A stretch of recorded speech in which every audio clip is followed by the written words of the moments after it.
So guys, a lot has been said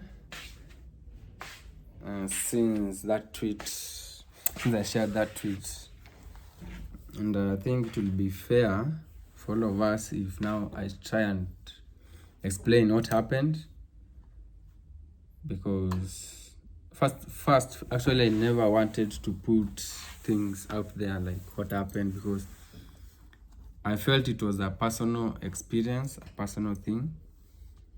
But again, since so many people have developed an interest around it, maybe I think it will be okay now if now I try at least to say something, so that at least to cure the curiosity and the concerns that are out there. So the whole thing began on Wednesday around 11 a.m. when I left my house to go to town. So when I arrived in town, I went straight to City Market, where I went and bought the flour from the guy who was selling the flowers there. I don't remember his name. Then after I bought the flowers, because I had already booked an SGR train that was going to leave at 3 p.m.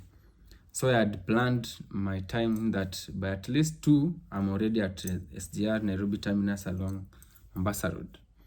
So I went and I picked my flowers and I proceeded to some kibanda there. I ate my lunch.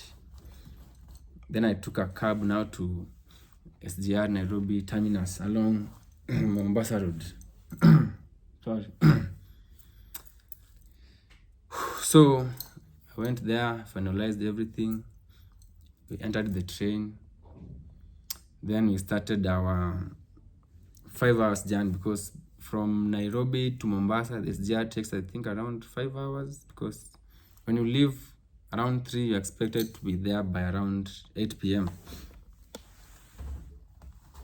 So the journey began, we traveled so well.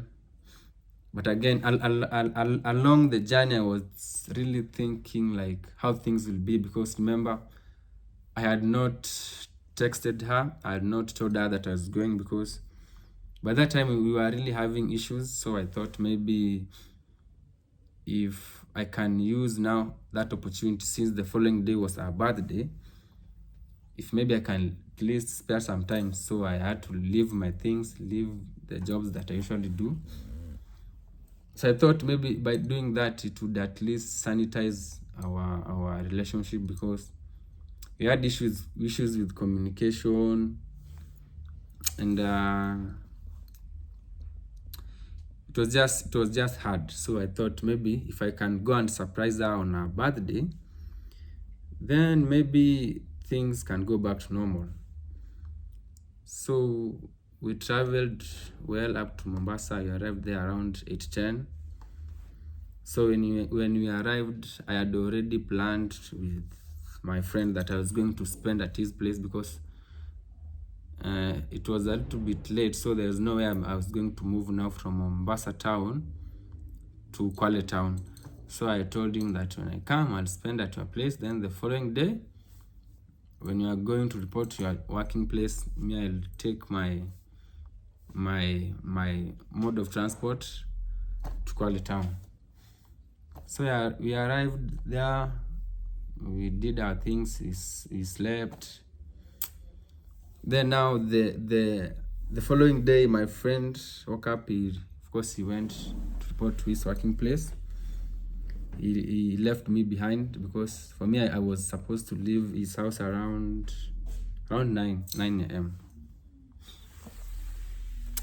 So when I left the house, of course I went to just within Mombasa town. I took my mode of transport straight to Kwale town. That was around, so I left Mombasa around 10 a.m.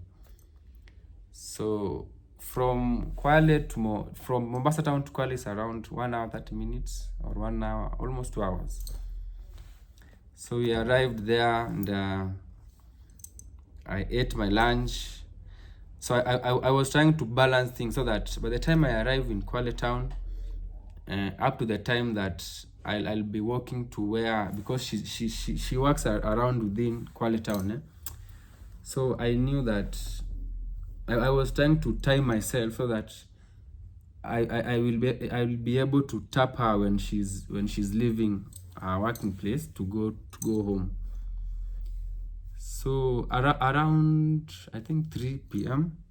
I had already reported at her working place, so I arrived there. I told the receptionist that I had come to see person A. So she told me to sit down there. They have very nice coaches there. Then she went to and told her that someone was waiting for you at the reception. So I waited because I had been told that you just sit there. I've told her she'll come. So that was around 3:45 p.m. So I knew that they usually leave their working place between 4 and 5, if I'm not wrong. So I waited. Then when it was around 4:15, I felt the need maybe now to text her. So I took my phone, texted her using a text message that, "Hi, I'm around.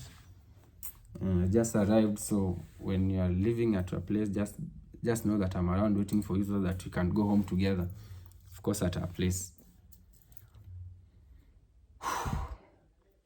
So I waited. So at around 4:30, I decided to call her, like just to know if she was coming, because she had not responded to my message. So I felt the need now to text, to call her and maybe see what was her response. So at first when I called, her phone was not picked, so I assumed she was busy. Then after like 10 minutes, I called again and the number was busy. So that was around now 4:45. So they were almost closing the office. So I was wondering, I was here 4:45 and you are told I'm here. So why are you not coming, and why are you also not responding to my messages and calls? So I waited. She never came. It's 5.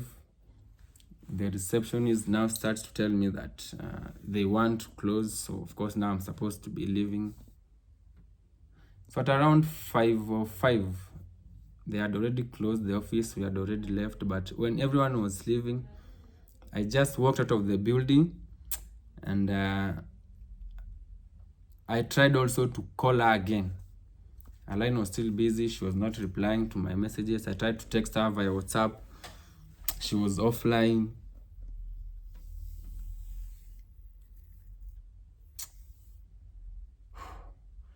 So I started telling myself that maybe something was wrong. Maybe she was not even around, or maybe she used another door to exit the building.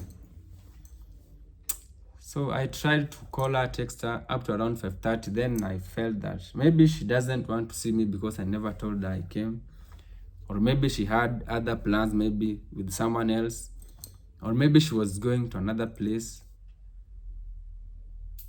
Or maybe she was just somewhere else, just looking at my calls and texts. So I left, went to my friend's place.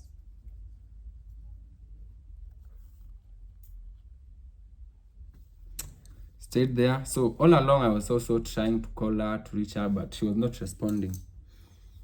Then now the following day, which was on Friday, now it dawned on me that maybe this lady doesn't want anything to do with me. So now that's why I decided that I was going to come back now to go back to Nairobi on Saturday, because now I've already came to Kwale. I had to leave my jobs, everything that I do. I had to put things aside, take my time and come. Then someone that I came to see, maybe she doesn't want to see me, maybe she doesn't want anything to do with me. So I decided I just respect myself and go back. So I booked my following day. I booked SGR as usual, the one that comes from Mombasa to Nairobi between 3 and 8. And up to today, I've never had anything from her. She has never texted me back. I even now don't see her status on WhatsApp. I don't know what happened. I don't see even if she's online or she's not. So that's how things turn out, sir. And that's why maybe for those who are asking how did it go that I had to come back the flowers, is because I never found the person that I was supposed to give the flowers. That's why I had to come back with my flowers. And that's all. That's all, because I'm yet to hear from her. Maybe one day she'll just come out and tell me this and this happened, but as of now, I know nothing.